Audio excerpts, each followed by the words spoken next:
and I was driving to work, and literally the first line that came out of my mouth was so real and it made sense and everything that I literally cried for like 25 minutes after that. I couldn't even go to work. I had to like call in like a delay. So I had to like calm down because it was so. Welcome back to Young Smart Money with me, your host, Apple Crider. Today, this show is going to be a very, very exciting one. It's one that I've been waiting for a long time. This guy, Scott Hilse, is somebody who I have been watching from afar for a while. I decided to reach out to him because I knew he had a lot of value he could bring to the community of Young Smart Money. And what he's doing and how I sort of came across this guy is through his one product dropshipping business model. Okay, so he's basically launching these stores where he's selling one product. He's scaling those to a place where right now he's made over 200 grand from a single product on a dropshipping store. He's going to talk all about that business model. He's also going to talk about how to become locally famous, because that's actually the first time that I encountered Scott's content. Was he made this video where he created Facebook ads that allowed him to become locally famous in his city.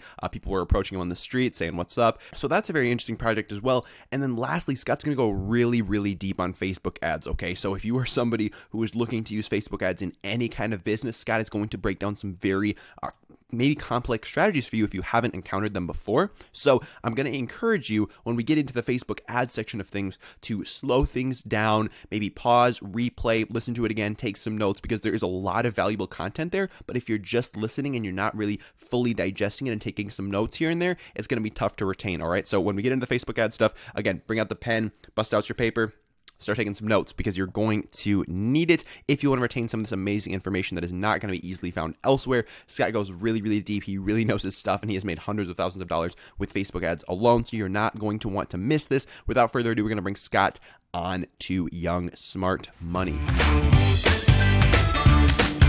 Scott, welcome to Young Smart Money. How are you doing today? Doing good. I'm definitely doing good. Awesome. So, Scott, for our listeners that aren't super familiar with what Scott Hilse is up to, could you fill us in a little bit on what you're up to right now in this moment? And then we're going to flash back a little bit and work our way up. Okay, so in the next couple of weeks, I'm going to launch 3 different businesses. One's a clothing brand, one's a mentorship program, and one's a multi-product store that I'm using my one product store's data for. And that's what we're going to talk about, I'm sure, a lot today as the foundation. I just got back from Los Angeles. I spoke at this penthouse mastermind with people literally who have over hundreds of millions of dollars, making hundreds of millions of dollars. And then I'm going to Maine on Monday, and then I'm going to Toronto in a week and a half. So like literally I have to launch all 3 businesses while doing all this. You're a busy guy. You're a busy guy. Oh yeah, big time. That's wild. All right. So I want to get down and dirty into your story, how you got to where you are right now, because obviously it didn't happen overnight. So let's flash back a little bit, maybe to when you were in like high school, middle school. Were you somebody who was hustling from a young age? Were you starting lemonade stands? Were you selling candy bars in class? What was that looking like for you? Oh yeah, definitely. I was, I'd sell like, oh my God, I completely forgot about it. I've been on Alibaba. I'd order like 50 headphones that for like 10 cents each, and then sell them for like $5.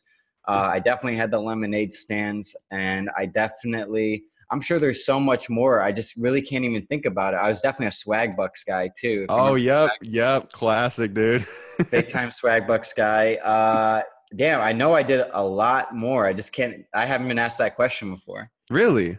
Yeah. I always kick off with that because I'm always interested to hear where people got started, and it always brings back positive stories. So I'm like, it's a good place to start. Definitely. I know there's a lot more there. I can't believe I'm blanking on it. In high school, I definitely did some stuff. I can't remember. It's all right. If you remember, you know what? I do remember. This is because I forgot about this story until like a couple months ago. My first entrepreneur venture was in college, freshman year. It was ice cold, like 7 degrees here in St. Louis. And I just wanted some money, and I was running out. So I was like, okay, I'll do a leaf raking business. So I knew I had to be different and stand out. So I made these flyers that say like, I'll rake the hell out of your leaves. And I think my catchphrase was leave no leaf behind and stuff. And then the picture was me in a suit with no shoes on. Like you could see my white socks. And it was just this, I intentionally held this massive rake at the very bottom with a fisheye camera. So it looked like I'm holding like this 10-foot rake in a suit with no shoes. And that worked so well, in fact, that when I put out the first 10 flyers, I immediately got a call. This guy was like, I love this flyer. Me and my wife are dying laughing. Do you want to do our lawn? So I'm like, okay, perfect. So not only did they allow me to use all their equipment, not only did they pay me like $80, which was a lot to me back then, their lawn. They gave me 5. They were prominent figures in the Columbia community. So they gave me 5 places. They said, go to any of these 5 places, mention us, and I guarantee you can get a job. So it worked that well. And then ironically, I found out a couple months ago, one of the people I gave that flyer to apparently was the entrepreneur teacher at Mizzou. So they're right now they're teaching about my entrepreneur ways, and they don't even know what I've been doing since then. They're teaching that story still, and I dropped out of that college. Like they came full circle. Wow. That's wild, man. That is wild. I forgot about that story. Dang. So you said you dropped out. What inspired that, and when did that happen? I dropped out. So since 10 years old, I saw this movie, Lords of Dogtown, and I was like, all right, I want to live in LA for sure. And then perfect timing. When I was 20, I was going into junior year. My friend's like, hey, my mom's giving me an apartment in Koreatown, Los Angeles. And I'm like, oh my God, for sure. Do you want to live there? I'm like, hell yeah. There were 4 of us living in this tiny studio, and it was a very bad part of Koreatown. There was like multiple families just like living on our block, like just living like actually on the block, like out of their vans and stuff. Jeez. And like there's this big robbery on our block with 2 AK-47s. They just robbed I was walking to the store when it happened too. My and God. so we lived in the very bad part. We didn't have a car or anything. We had to skateboard and use the bus transportation system everywhere. We get stared at everywhere, but literally skateboarding saved our lives because no one was going to rob someone on a skateboard. And I worked as a busser in Beverly Hills. So I would go back. I saw both sides of it, and I loved it so much. I came back. I moved into my college place, woke up the next day, moved straight back out and be like, listen, I called my parents. I'm like, listen, yeah, I'm going to have to move back to LA because I just wanted to move to LA and have nobody ever tell me what to do again. Wow. What was the big draw to LA? Was it just like the movie, the Lords of Dogtown movie, actually, because I ride the same mini skateboard and everything. And I'm like, that's the lifestyle I want. And that's the lifestyle I've wanted since I was 10. And I actually, got it. Wild. So what brought you back? What brought you away from LA? I went outside. So it's actually crazy. I started dropshipping 2 months before I moved to LA. Okay. I launched my famous case now, the store. I got a few sales on engagement, and I was naive enough to be like, okay, this is working. Maybe I can just pump a lot of money into engagement ads. So then I started losing money, and I'm like, whatever, I'll just shut down the store. So I shut down the store, moved to LA, became an Uber driver, and I was like, all right, it's all going good. It's all going good. I liked it a lot, but something was telling me there's something to that one product. There's something to that one product. So October 11th, 3 months later, guys, I literally gave up. 3 months later, I launched the product. And those first 3 weeks, I did like $500 or $600. So I'm like, I'm pumped. Like I'd never done that much ever before. Killing it, man. Here's the thing. I was living with this awesome girl I met on Airbnb, like perfect situation with her dad owned the house. And I was paying I think I paid like $1,300 for the month on Airbnb, just for the room, and which was decent. It was in Mar Vista, like 2 miles away from the beach. Yeah. And like really good community, huge backyard. Like I really like the people I live with. And so not to talk trash on her or anything, but this is just the situation of what happened. I go, how much would it be off Airbnb if we could make this a monthly thing? She's like, well, let me talk to my dad. And she's like, oh, $1,000 a month. I'm like, oh my God, that's perfect. Like, I'll for sure do that. She's like, he just wants a deposit. So I gave her $100. She comes to me 3 days later and was like, hey, I actually talked to my dad. He said it's going to be $1,200. I'm like, okay, that's like max budget, but okay, that's fine. Like, I can't go any more to that. She comes to me a week and a half later, like literally a week before November 1st starts, and goes, hey, so I actually talked to my dad and he said it's going to be $1,400 a month. And I'm like, okay, like, Thanksgiving's right around the corner. Christmas is right around the corner. Maybe I should just go back to St. Louis. Can I have my $100 back? And she's like, well, I can't give you the $100 back. Like, you're kind of screwing me over by like just saying, like, you said you wanted the room. And I'm like, yeah, I kind of gave you the money for the agreed upon rent, not 40% more. So there's a discrepancy there, and we worked it out, and I ended up driving back. And as I was driving back to St. Louis, I was getting like 1 order, then 2, and then 3, and then 4, and then 5. And my store started taking off right when I got back to St. Louis, so that when I got back to St. Louis, I was planning on becoming an Uber driver in St. Louis. I didn't have to anymore. I didn't have to get a job. So I started scaling like that. And that's what brought me back to St. Louis. And I scaled, and obviously a lot of people know I scaled that case to 215,000. And I moved back to LA in April. And I moved right back after a month because it was like, what am I doing out here? I'd rather be in St. Louis where I can focus more. LA can be a really big distraction, but I like to go out there. I like to build my confidence in St. Louis and then get humbled in Los Angeles because of how big people are playing up there. That's very interesting. That's very interesting. Yeah. So the main thing in your claim to fame is this one product dropshipping. So that's kind of what I want to get into right now. For our listeners that aren't familiar with that strategy, could you break it down for us really quick? So one product, the attention span's so low nowadays. Oh yeah. You want to get quick sales, and the one product is not the end goal. The end goal is scaling one product to a massive level, so much so that now you have a huge database of emails, a huge database of Facebook Pixel members, and all that you can now use to lay the foundation, the structural foundation for a long-lasting brand within that one product's niche. Like that's the long-term goal. But it's you got to be patient. It's first things first. I'd rather build a foundation and have a steady foundation than try to scale quickly a bunch of products than spend hours and days, and some people even tell me months to build one store that might not even work to begin with. So like you can literally build your entire store, import your product, make your Facebook page, link the pixel, have everything set up in like 4 or 5 hours. Like this store that I did $215,000 on, it literally took me 2 hours to build. Wow. Yeah. All right. So basically, is it just as simple as it sounds? Like you literally just selling one thing on one website and that's it? So it is as simple as it sounds, but where it gets a little complicated is the Facebook ads, especially at the beginning, because Facebook ads, you do something called lookalike audiences. And I'm going to get into that to a second. But when you start, you got to use interests only, and you got to use your own brain, like who will like this? And then you got to read the data, and then you got to retarget. Once you get to a certain number, it's 100 purchases, 500 to 1,000 added carts, or 10,000 website visitors. You can literally take that data, give it to Facebook, and let their brain, not your brain, you can now let Facebook's brain that tracks every behavior, every interest, every comment, everything, create a certain number of people in that audience that you can use now to market to. So I knew from the get-go, I'm not going to pretend I know my brain's more powerful than Facebook's brain. Mm-hmm. The Facebook Pixel is the most powerful tool in marketing to ever happen, and it's amazing. You can use that. And again, that's what this whole one product format thing's about, just using that Facebook Pixel and going from there. Could you break down for our listeners that aren't maybe as Facebook ads savvy, what is the Facebook Pixel? The Facebook Pixel tracks every interest, every behavior. It literally goes even as far as to what words, what terms you're commenting on your friends' photos, what articles you're clicking on, what articles you're liking, what your statuses are. Like, I mean, some people even say they're tracking our conversations on Messenger, but I can't speak on that. I mean, there are a lot of videos showing, like, if you hold your phone like this with the Facebook app open and you just talk about cat food or something, you're going to get cat food ads. So like, I'm not accusing Facebook of anything. They deny it, but it's pretty likely that they're tracking your voice too, since the Messenger app gives you full permission. So the Pixel, basically, you can use all that data that they're possibly intruding on your freedom with and use it to your advantage to market to.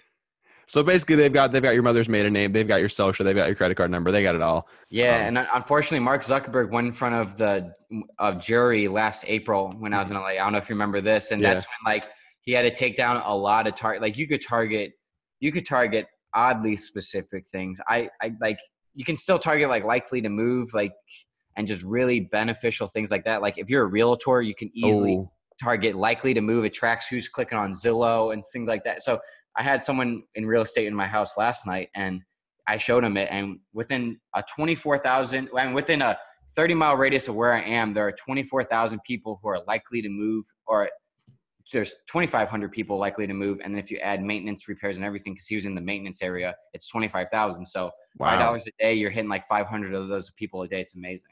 Jeez, man. Jeez, that is ridiculous. There's just so much potential out there. I know one of the things they took down was income level, and some people were pretty upset about that. But yeah, you used to be able to track like people making six figures. You could advertise to them and stuff like that. They took away active credit card users, so you could literally target only people who had credit card. Oh, that was a big one. Yeah, I can't remember exactly what else they took down, and they have a lot of weird new policies. Like they shut down my ads because I wasn't targeting the women at one point. It's like, okay, yeah, it was 95% men buying it and 5% women. And I guess because they looked at it as like a job opportunity because it was for my course, they're like, you can't advertise to just men or it's biased. You have to advertise to both, which that's a new policy. So Facebook is like rolling out all these new policies and taking a lot of things away, but ultimately it's still the most powerful marketing tool you can use. 100%. So are you very on top of like what's changing and you're like always got your ear to the ground of like Facebook ads? Yeah, and for my own self, like this horizontal scaling thing, this new tactic is Yeah. just insane. Like I took my case that I thought had died out 13 months later, same product, same Facebook ad, and I ended up doing 42,000 that month once I started doing horizontal scaling. And then something that a lot of people don't even realize about me, because I don't even talk about it too much. Both both of my one product 6-figure stores both had one product and both only used one Facebook ad. Each only had one Facebook ad. I started 2 6-figure businesses with one Facebook ad each, one product each. So That's how simple it is. was there testing that went on there, or were you really just like, all right, this is my ad, I'm gonna do it, let's go? It was so yes. I scale with ad sets. Okay. I usually have a good eye for what will work, what won't work, and really there wasn't too much testing. It was just more like what I think looked the best, and then I just rolled with that. And I scaled one ad, and it's important to scale one ad because one of my ads has 4.5 million views, another one has 1.5 million, and then the other Wow. one has 1.3 million. So when someone sees 1.3 million views with like 6,000, well, one of them has like 35,000 likes and things like that. It's a social proof can be more beneficial than reviews a lot of the times. Mm. Yeah, because I mean, if you see an ad that has like 2 likes and like 5 people have watched the video Yeah. compared to one that's got all that social proof, it's night and day. Mm-hmm. Not even close. 100%. So where did you come up with this idea for one product drop shipping? Because I mean, most people, they'll come up with like a general store. They'll have a niche, but then they'll do like a bunch of different products. So what Yeah. made you decide to go with like this one product route? So I did the same thing as everyone always does. I started the stupid watch drop shipping store, and then I started the stupid women's clothing drop shipping store, and then I quickly realized like I was in one Facebook group. It was called Tech Academics. Not sure if you're familiar with that with Mm, Chris Record. He had some good videos. I only watched like 1 or 2 of them because I'm mostly self-taught. But I used the Facebook group, and I'm like, holy shit! There are 30,000 people in this one Facebook group doing general stores. There's got to be something different. So I was reading Expert Secrets yeah. by Russell Russell Brunson. Brunson and The One Thing by Gary Keller. And Mm, they talk about how it's just like simple, focus on one thing at a time. And I'm like, ClickFunnels is very hot right now. And what really caught my eye is Russell was like, websites are built to show off most of the time.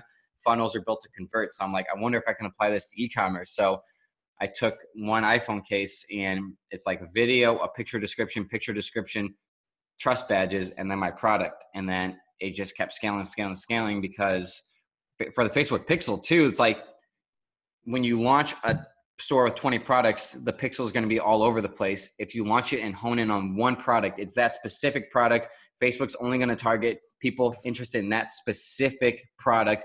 No, nothing else, just that specific product. So that's where I came up. I remember the night I was like, is it like a huge rush of energy hit my head? I'm like, oh, that's the idea. That's the idea I got to run with. And then, yeah, I just went from there.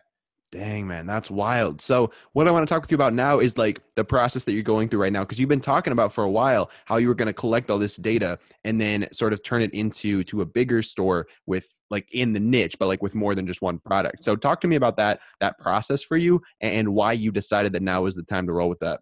Yeah, so it's basically you want to milk a product for as much as possible. And it can even get to the point where maybe you're not even like, maybe you're just like just breaking even. Even if you're breaking even on your product, that's good because it's showing growth and all that data is worth money. My friend just built a store and had no sales and sold it for $500. So the only way you can get this data is actually by doing it. So it's extremely valuable data. So when you first start, you might be like breaking even or maybe even losing a little bit. But as you grow and as you expand, you start to, like I said, use lookalike audiences, grow all that potential. And all of a sudden you now have this massive foundation that you allow for your multi-product store. And I was telling you at the beginning, you're not coming in blind or anything like this. Now you have that foundation. And so did that answer your question? I'm sorry. Yeah, I mean, why did you decide that now was the time? Did you feel like the stock Oh, was okay. like Yeah, completely dry? absolutely. Yeah. So after I did the 42,000, at the end, it started becoming more unprofitable because like I said in the stupid Oberlo video I did in Berlin that what my product was, and that video ended up getting like 150,000 views. So Oh, dang. people were literally taking my same ad copy, my same website format, my same product and everything. And so that saturated it a lot, Dang. but I already got the data.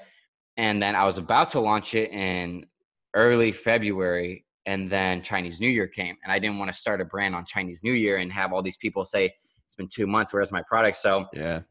Chinese New Year ended like late February, and now it's early March. So it's like, okay, now is the time to launch it. I got all the data. Now Chinese New Year is not a thing. Now is the time to really take it all the way to the end of Q4 and see how large I can scale it. 100%, 100%. Are you worried that like all these things that you're doing right now and all this traveling is going to make it difficult for you? Or do you have these systems in place to make it not an issue? The dropship, yeah. So it definitely affects it just because I'm doing so much Yeah. thing. Like it would definitely affect it a little bit. But the way I look at it is I have to have a balance somewhere. I'd rather have fun while doing all this than like hit that grind mode. Like I feel like my creativity and productivity is much better when I'm having fun doing it all. Once it feels like work and I feel like I gotta like, hone in, that's when it becomes not as fun, and that's when I become not as passionate about it. But like right now, I'm loving it. I'm loving it big time. That's what it's all about. That's what it's all about, man. Absolutely, absolutely. And then yeah, that's basically it. All right, perfect. So something else that I'm pretty curious about with you is something you like to do a lot, or that I've seen you do a lot, is freestyling. Oh yeah. Like going live on Instagram and just like freestyling. So talk to us about that and where that came from. I guess, well, that came from, I saw this video by Big Doss with Futuristic, and it was like nerd freestyling in the hood. And I was like, I want to do that. So there was this video of Kendrick Lamar freestyling on Tim Westwood, and it was crazy. It was rolling in a broken Mitsubishi with no AC and a couple stolen TVs and a seatbelt for my safety. Played the passenger. I think it's 5 years after 87. Do the math. 92. Don't you be lazy. Looking out the window. Notice all the essentials of a block party and then stop for a second. Then it rekindled like a flame from a tree candle. Everybody got denture and center. You get that kind of center. And it went on like that. So Oh my God. I heard that video. I'm like, that's exactly what I want to do. So I learned all the lyrics to that, and it felt good. So then I started freestyling a little bit. And then I found out my friend Aaron, who I just met, freestyle. So we started freestyling with him. And then all of a sudden, all my friends started freestyling. And then I went to college and met my friend Ben, who's just outrageously good at freestyling. So we started freestyling like that. And like, I used to have a problem with like so many thoughts in my head going on. I couldn't get the thoughts out too quick. But now, since I freestyled, I can articulate whatever's in my head way clearer, and I can paint a clear picture to anyone that I'm trying to paint, because every time you talk to someone, you're freestyling basically, not on a beat, and you don't have to worry about rhyming. But it's extremely beneficial in that sense. And it's just a way better hobby than like going out to the bars and getting drunk or something. Like for literally after I dropped out of college, all we did every Friday, Saturday, and all the weekdays at night is get together and freestyle. And I'm like, at least we're doing something beneficial for our brains, Yeah, dang, that's solid, man. Hell yeah. That's really cool. That's really cool. Do you have any tips for our listeners that might want to like get started with freestyling or learn what it's all about? Yeah, so I've created a couple games for literally anyone can freestyle. Say you have like 4 people, you can do this game where you just take one word and see how many times you can rhyme it. And once you don't have a rhyme, you switch the word, but you don't break the flow. So it's like, look at that cat for the first person. He's about to get hit with a bat or something like that. And then in the knick-knack, patty whack, and then he might kill, okay, foot the bill, pay 100 mil. And then you guys can just like do one rhymes like that. Or then you can do like 3 ones where like you rhyme 3 times with one word and then switch the word. And then on this one, the other guy comes in like this, and he rhymes his 3 words with the one that you changed it on. And then he changes it. So it looked like something like, I just got some new 350s. I'm wearing them every day. They're kind of nifty, but I need some new insoles. They're kind of shifty, but I just got a new shoe. Oh shit. Now I think I might need some glue. Okay, look at the sky. It's a different color blue. And this is the greatest thing I ever was. Okay, now I got a buzz. And then you just keep going like that. It becomes more of a game than just like, just seeing how long you can freestyle. I think that's the best way to start. Dang. That's awesome, man. I'm gonna have to try that out with some buddies. Hell yeah, this weekend. You get some major laughs because you don't know what's coming out when there's raw thought going on. You learn a lot about yourself too. Yeah, 100%. I love it, man. We're dropping some serious value here, man. when I was a busser, I was like in a really tough spot, and I was just trying to figure out everything. And I was driving in, and I remember this beat came on. And I'm like, oh, this is a real ass beat. I better spit some real ass shit on this. And I was driving to work. And literally the first line that came out of my mouth was so real, and it made sense and everything, that I literally cried for like 25 minutes after that. I couldn't even go to work. I had to like call in like a delay. So I had to like calm down because it was so powerful and impactful. to learning about who I was inside, it was like 10 words, and it was the exact thing I needed to hear from myself, and it just flowed out naturally. Dang. Crazy. That's powerful, man. Oh, hell yeah. That's powerful. Wow. All right. All right. All right. So something else that I'm pretty curious about with you. I know we're bouncing around a bit here, but I'm just got a couple things I want to talk to you about. The next thing is, the first video of yours that I ever saw was about becoming like locally famous. Oh, really? Yeah, how you like ran a Facebook ad in your city, and then people were like recognizing you on the street. So can you talk to us a little bit about that experience? We're living in 2019. We're living in a world where you can manipulate the world around you with one geographically targeted Facebook ad. I launched one Facebook ad, and now I'm instantly famous in my city, especially when I wear the jacket. I have like a really multiple colored jacket I wear to get that notoriety. I wore that in the ad. Literally in the ad, I was just like, hey, I'm Scott Hilse. I just moved here. I'm not trying to sell you anything. I started 2 one-product store e-commerce stores, and I'm just working out of this building. If you guys see me, again, my name is Scott Hilse. I kept repeating that. And like in a week or two, I probably got recognized 10 to 15 times.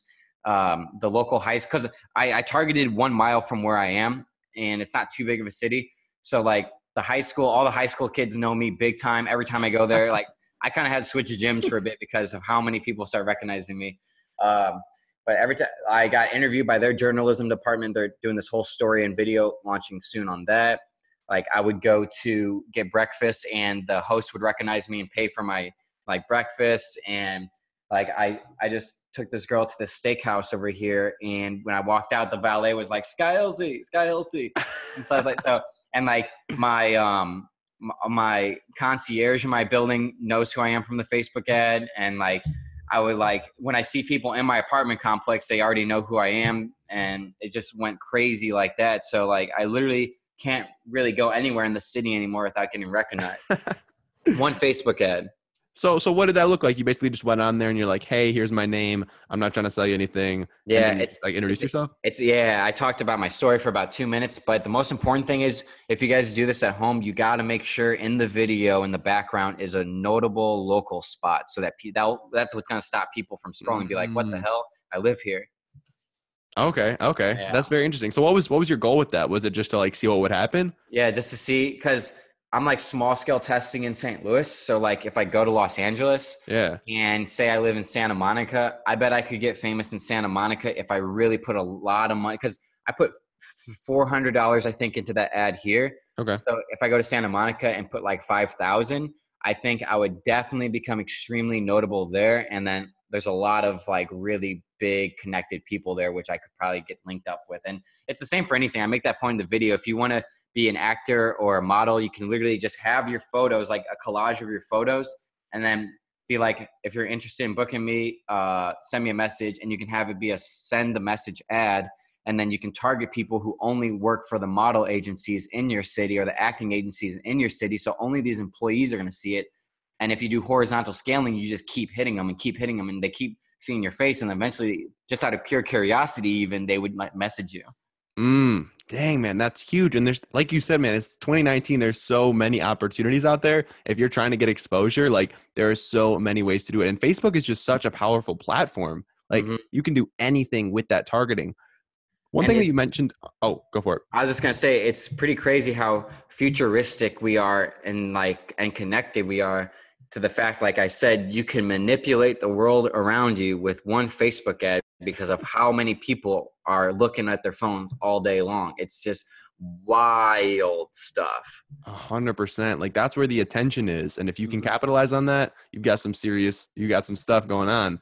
Absolutely. So you mentioned horizontal scaling a couple times. Could you fill our listeners in who aren't familiar with that term on what that means? So vertically scaling is when you take an ad set and you just keep increasing the budget. That's what I recommend. Definitely at the beginning. Definitely. And an ad set is? And an ad set is your targeting. So like your audience, whatever audience you're targeting, and the budget. So when I started, generally when you start, it's better to do it like that because it doesn't cost as much money. Horizontal scaling is more when you have that data for the lookalike audiences, and you can make 1 to 10% lookalike audiences. So I usually target 5 countries, and I usually use about 3 to 4 custom audiences. So let's say, and this is why it's better for you to have the data and the money, because it takes a lot of money to do. I have 4 custom audiences. Each custom audience, I'm going to make 1 to 10% lookalike audiences in each country. So like the United States, I'm going to use those 4 custom audiences and make 10 each. So that's 40 audiences for the United States, 40 audiences for Australia, 40 audiences for the United Kingdom, 40 audiences for Canada, and 40 audiences for New Zealand. And that's $5 a day each. So if you do the math on that, that's 40, 80, 120, 160 ad sets at $5 a day. So that would come to 160 times 5, $800. $800, okay. $800 a day just to start. And you're going to lose, and I'm going to run that for like 2 or 3 days. And you're going to lose like definitely money at the beginning. But the thing is, I've had ad sets that have made me like $30, $40, $50,000. So say you lose $2,000 in the first 2 days, even if one ad set works, which a lot more are going to work, even if one ad set works, that ad set could potentially pay off 50 times with that. But in the terms of horizontal scaling, it's more about spreading it out. So all those are $5 a day, say only 50 actually make a sale. So after 24 hours, I would take all 50 and duplicate every single one by 5. So now I'm going to launch an additional 250 at $5 a day, and then raise the original 50 by 20%. And then it just keeps going. So you keep raising these ad sets 20% as long as they're profitable. But every 24 hours, any ad sets that get a sale, you multiply it by 5 again. So I launched the 250. Now say 100 get sales. I'm going to keep the 100, scale those 20, scale the other 50, 20. And then now I got the 100. I got a 5X. So now I'm going to launch another 500. Now I'm spending like $3,500 a day on Facebook ads. And this is only like the second or third day I just launched this campaign. So that's why I recommend vertically scaling at first until you already have that data so that you can actually make serious scalable money with this. All right. And if y'all are trying to learn more about Facebook ads, definitely like rewind the last like 5 minutes and listen to that like 5 times, because like if you're not in this space, that might have just gone way over your head. So make sure that you like rewind that, listen to it at like half speed if you need to, like get out a pen and paper, like draw it out a little bit. Like that's some deep stuff. And if you're not in the space, like that could go easily over somebody's head. But man, you're dropping some serious wisdom here. And like that is highly tactical. Like people who are trying to scale something online with Facebook ads, like that is an insanely valuable strategy that you just provided. Yes. And another good thing about horizontal scaling is like for that local ad I did it, but not on that massive of a level. I just did because there's not too many people here. I did like 8 ad sets, I think. And the cool thing is I had 4 on Instagram, and I had 5 on Instagram and 5 on Facebook. Mm-hmm. So I'd have one kind of a high budget, like $10, $15 ad sets.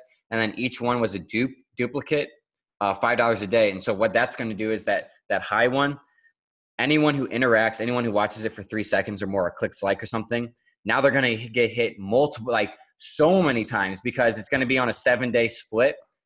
So that first one, that first ad set's going to hit them a couple times within the week. And now they have 3 other ad sets that are going to hit them multiple times a week, because this ad set already showed they're interested in this ad. So it's going to retarget with this one, and this one, along with Instagram. So now you're like, people were telling me that was popping up on their feed like 5-10 times a day. And that's how you're able to get in front of that audience so often. No matter what you're selling, you can just, when you're horizontally scaling, it's different ad sets targeting the same people basically. Dang, that's massive, dude. That's massive. That's how you get that omnipresence going on, and people are like, oh my God, this dude won't leave me alone. Exactly. Oh, that's wild, man. That's wild. So you said you're mostly self-taught here. Did you just pick up on all these strategies yourself? Did you make some of them up? Like where did all these come from? So it's mostly trial and error, honestly, Something I used a lot were like Facebook groups. So anytime I had a question, I'd just post on a Facebook group. And I mean, a lot of the times it was helpful, but you got to think a lot of the times you're getting advice from people who haven't even made a sale themselves. So you got to be very careful on what advice you take from which person. And so mostly it's self-taught. The one product format's definitely self-taught. My vertical scaling strategy is self-taught. And horizontal scaling strategy, I kind of picked up just because I'm in the industry and I saw what was working. And yeah, it's just a lot of trial and error. 100%. So have mentors had a big role on you? Because it sounds like a lot of what you've done is just on your own. Yeah, no, definitely not. Like no one in my personal life does drop shipping. Well, I met a couple people recently who do drop shipping, but I wasn't sure. Like a lot of people say you have to be surrounded by like-minded people in order to succeed. Not necessarily true with an internet business. It would definitely help. Mm. But I didn't have any mentors in this. I never even bought an e-commerce course before. Just because I knew what I was doing was so unique that a lot of it didn't even apply the one product format. Like the way you scale one product formats and one product things is completely different from pretty much any other thing ever. So I knew a lot of that wouldn't even apply, and I wanted to just do it my own unique way.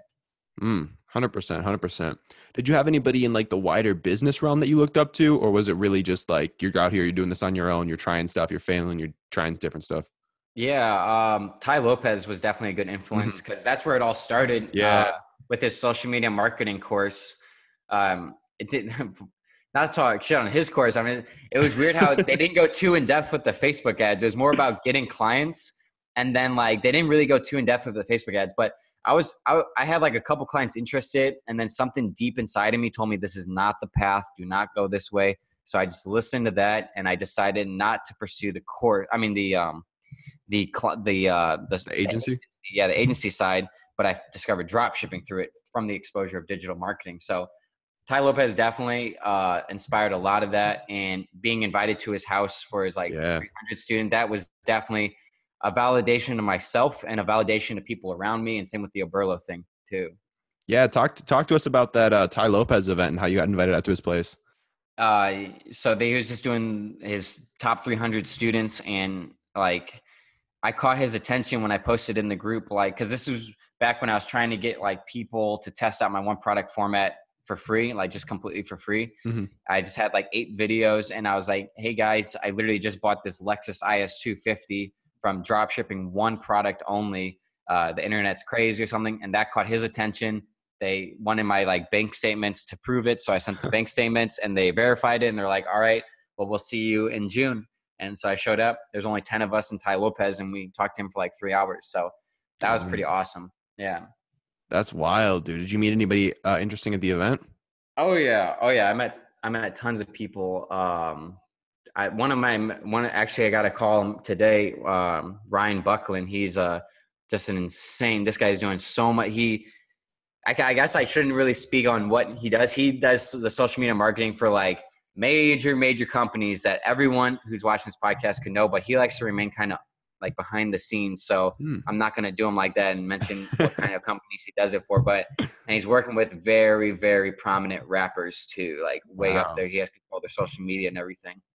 Dang, that's wild, dude. And that just goes to show like having a connected network and just having like being on people's radar is such a valuable thing, because like if you're doing like there's a time and a place for social media as far as entrepreneurship goes.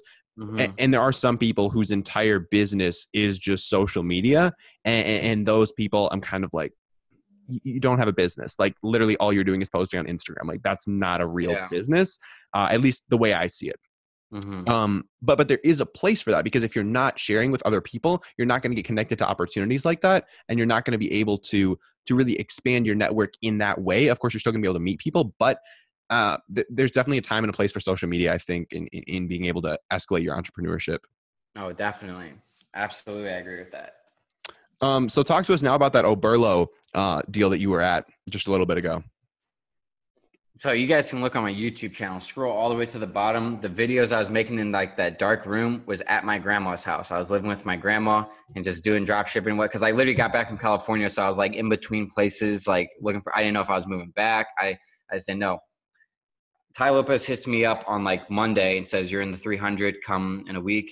The next day, Oberlo, the biggest drop shipping app in the world, messages me and say, hey, this girl, Venetia, who works for them. Hey, we were looking through our top stores and the name of your store really caught our eye. We absolutely love the one deal and the one product format.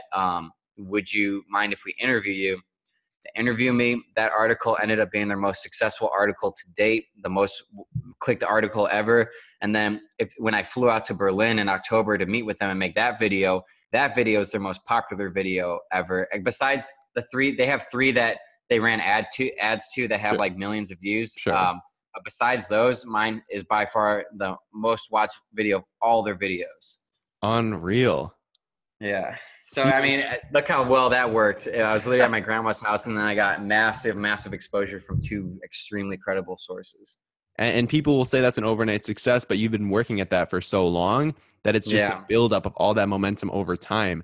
And I don't know if you've read the book Good to Great, Uh, but they talk about the flywheel and how it's this like big wheel that you're like pushing and you're pushing and you're pushing and it's turning little by little by little. But once it gets that momentum, once it gets turning and turning and turning, then things just start happening. And people are going to see all that and they're going to be like, wow, how did this happen for you? And you're like, I've been working for it. Like I've been working all of this time, and all the little things you've been putting in, all the sacrifices you've been making were all contributing to like that one moment. it's like the Gary V thing where he's like, I hate that word luck. The word luck is so, he hates that word so much. It's not luck. Like a lot of people are like, you're so lucky to live the life you are at. It's like, these people are telling me this while they're going to college for something and they have no clue what they're doing. It's like, don't tell me luck. Like Yeah. I literally dropped out of college when everyone told me not to. I literally moved to LA when everyone told me not to. I was an Uber driver when everyone said it wouldn't work. I did the one product format when everyone said it's not going to work. And yeah, it was just all of that. This doesn't make sense.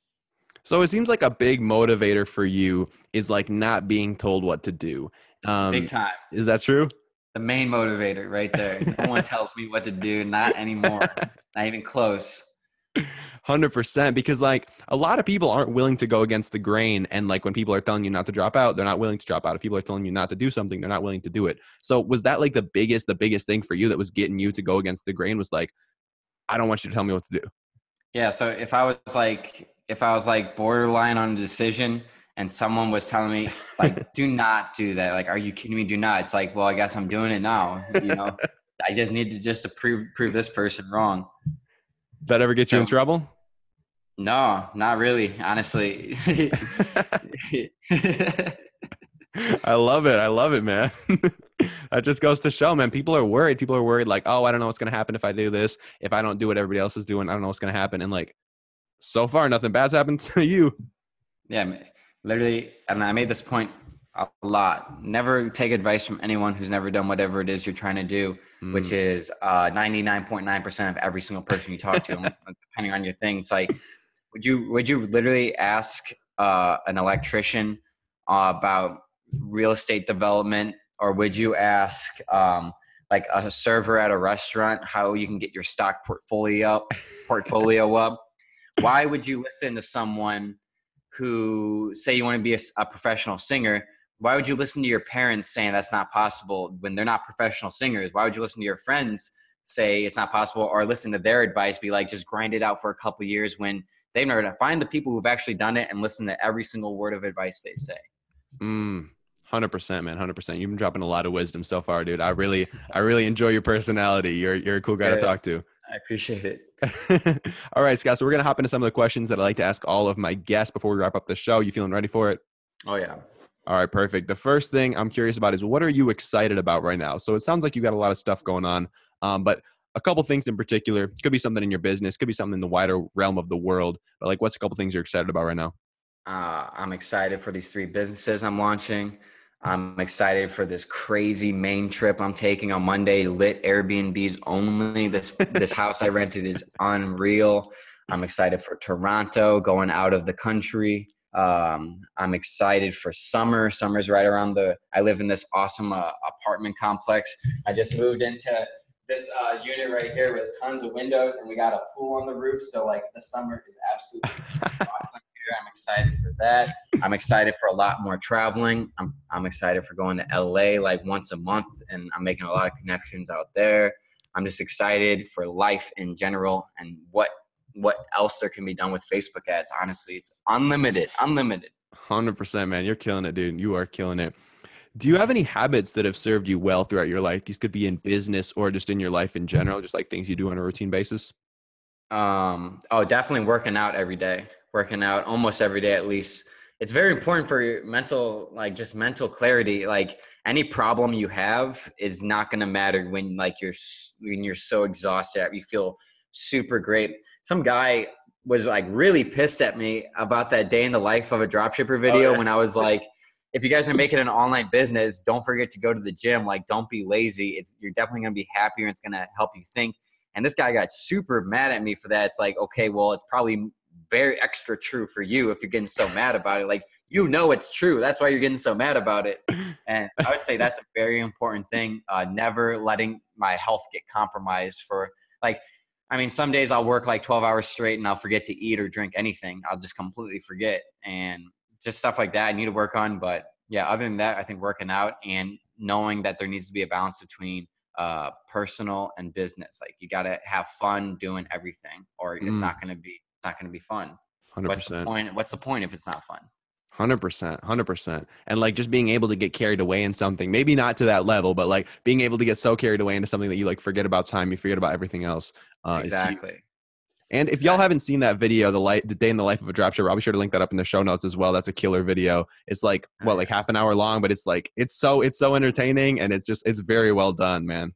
I appreciate it. Yeah, the trick to growing a YouTube channel is find the videos that haven't been made yet, so that when you make it, people are going to be more attracted to it because they've never seen it before. And then when everyone starts copying you, your video is going to be the first related video to every single person who copies you. So all these people who do copy you, they're actually giving you more traffic. And that's the best way. If you look at all these YouTubers, especially in the dropshipping e-commerce realm, you'll see like a handful of videos have massive amounts of views compared to all the other ones. It's because a viral video is what gets people's attention. And if you're a quality person who puts out quality content, that's what's going to get them to stay, and you get to retain them. And that's the best way to grow it.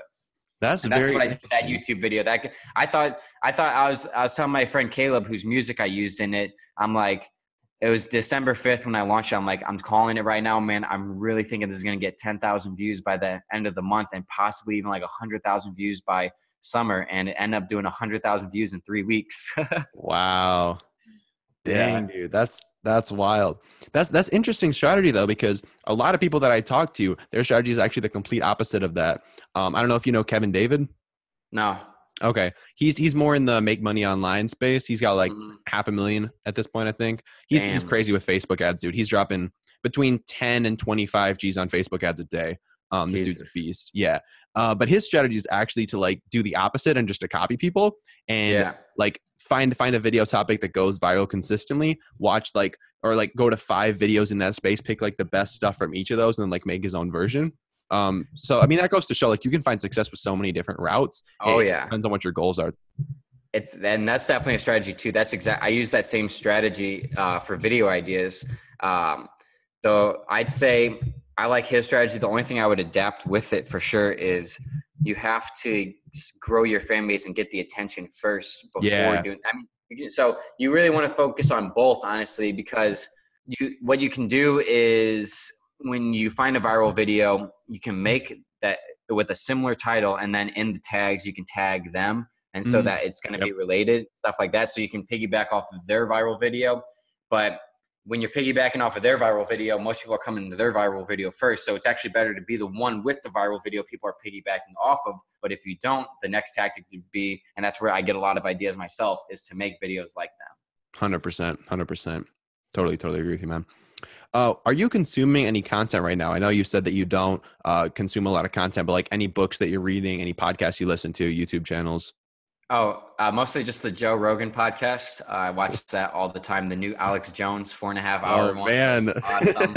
I need to rewatch that. Here's one thing about me that shocks a lot of people.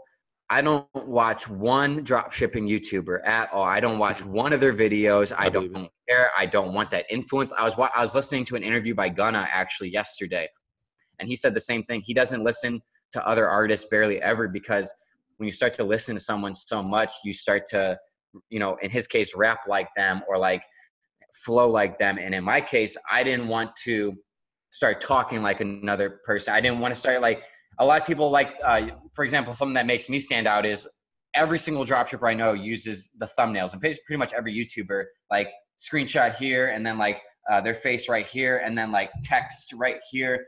And people come to my channel, they're like, why does your channel feel like so different from everyone? It's like, well, I use custom thumbnails too, but it's mainly just like making fun of myself. Like it would be like a weird face I made in a video, like, one of my top videos is like my best drop shipping. I mean, my top 5 drop shipping mistakes and how to avoid them. And I think in the thumbnail, like it froze to like, and that got a lot of people to click that video. And I think it's at like 40,000 views now. And yeah, that's just something I do. I don't want the influence at all. I want to be, that's why my tactics are so unique. I never took an e-commerce course. I never really watched too many drop shipping YouTubers just because I knew I needed to be unique in this. And yeah, that's why everything I do is so different. Man, that's huge. That's huge. So another thing that I'm curious about is, what do you do that doesn't scale? So I know you're working with people individually through like your course and stuff. A quick example, just to give you some context. One thing that I do is I'll send video DMs to like 5 to 10 new followers each day on Instagram, just being like, hey, what's up? My name's Apple. If there's anything I can do for you, let me know. And that's something that like I don't scale that. I don't mass produce that. I don't copy paste the messages. Like I use their name in each message because I want it to be impactful. Is there anything that comes to mind for you that you do in your business that isn't like mass copy pastable? You mean like, what do I do to scale? No, like what do you do that like has the personal Scott Hilse touch to it? Easy answer right here. So in the day of the life of a dropshipper, at that moment in time, I only have like 700 followers on YouTube and like, like I think 3,000 or 4,000 on Instagram. And so at that point I was getting like 20 messages a day on Instagram. And in the video, I kind of regret saying it. I'm like, hey guys, so like if you message me, I literally sit here and answer every single question every single day. So literally if you have a question, I'll sit here and answer it. Didn't expect that video to get 150,000 views. So now I'm getting around like 200 to 400 messages a day just on Instagram. And that's minus my 2 inboxes on Facebook, Twitter. And people are like messaging me on Grailed. They're paying to get my phone number and calling me. They're paying to get my family's phone number and calling them. They're contacting my friends and stuff. So I'm like, all right, how about this? If you comment a question on my YouTube video within the first hour of it being released, I'll respond to it. And so what that does is when everyone turns on their post notifications because it has to be within the first hour. So when I launch a video now, it will sometimes get 300 comments in the first hour and like 1,000 views. So that instantly tells YouTube, this is a highly, highly trending video. Let's send it to the trending page. So now that little tactic, not only do I get to help hundreds of people on every single video and they get to talk to me personally, and I don't have to like worry about answering every single message in my inbox, but now it's helping my YouTube grow because it's sending every single video to the trending page. That's genius, man. You're killing it. You got those strategies. All right, Scott, if people have been enjoying the wisdom you've been spitting so far, where can they go to follow up with you, find out more about you? Where can we send our listeners to hit you up at? Absolutely. So my Instagram is scott.hilse, Hilse. And, that's my Facebook, and that's my YouTube, and that's my Twitter. If you just search my name, Scott Hilse, on all those, you'll pop up. And then for the one product format course, that is simplifieddropshipping.com. Perfect. And I'll be sure to link all of those up in the show notes below for y'all to check out. Scott, do you have any last words of wisdom for our listeners today? Any last freestyle you want to drop on us? Why would you ever take advice from anyone who's never done whatever it is you're trying to do? If I would have listened to like my parents, I would have never gotten into digital marketing. If I would have listened to my friends and they never did digital marketing, if I would have listened to my friends who have never dropped out before, I would have never dropped out. If I would have listened to all the people telling me LA's too expensive, the people out there are weird, all people who have never even been there before, I wouldn't have moved to LA. If I would have listened to this kid who he's the one who everyone knows as the how we living bro. He hits me up a year later after refusing to live with me because I don't have enough money and that my Uber plan could easily fall through. If I would have listened to him, I would never became an Uber driver. I probably would never even lived in LA. If I would have listened to these people who told me the one product format would never work and it's going to die out, I wouldn't have scaled $215,000. If I would have listened to this multimillionaire who told me not to launch my course and to keep those tactics to myself, I wouldn't have 2,800 people I'm teaching now, and I wouldn't have changed many lives, literally changed lives out here if I would listen to him, he's an awesome person, but he's never launched a course before. So you have to listen to only the people who actually have done whatever it is you're trying to do. It only makes sense. Like I said, you're not going to ask an electrician about the housing market. You're not going to ask a server about the stock market. You got to find the people who have done exactly whatever it is you're trying to do and take every single bit of advice and do everything they tell you to do. Preach it, man. I appreciate you. Yeah. Thanks for listening to this episode of Young Smart Money. If you want to support the show, you can do so in 3 different ways. You can subscribe, you can leave me 5, and you can share this episode with a friend. To subscribe, all you got to do is click the subscribe button on Apple Podcasts. To leave me 5, all you got to do is scroll all the way down to the bottom of the podcast page for Young Smart Money and click on the Write a Review button. And to share with a friend, all you got to do is screenshot yourself listening to this episode, post on your Instagram story, tag me, and I will be sure to repost it in my Instagram story as well. I love giving you guys some attention who are listening to the show. Thanks for listening, and I'll see you in the next one. Real quick, just launched a new project called the Online Course Examiner, basically the Yelp of online courses. It is blowing up lately, onlinecourseexaminer.com. Check it out.